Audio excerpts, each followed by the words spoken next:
Congressman Chue, tatayo raw po, no? Impeachment naman kahit na wala raw din si Madriaga.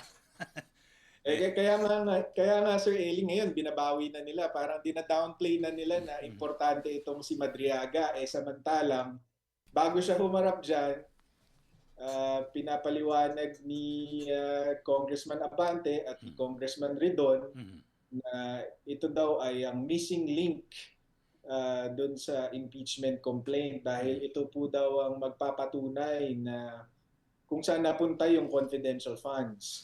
Pero ngayon na bloodbath nga sila ni Madriaga, ngayon binabawi na nila. Malakas naman yung impeachment kahit wala si Madriaga. Yun lang po yung rason para sabihin yun . Dahil kung naniniwala po silang matibay yung testimonya ni Ramil Madriaga at kapanipaniwala siya, sasabihin niya, hindi, tuloy tayo kay Madriaga. Malakas ang testimonya niya. Siya ang star witness nitong impeachment na to laban kay VP Sara.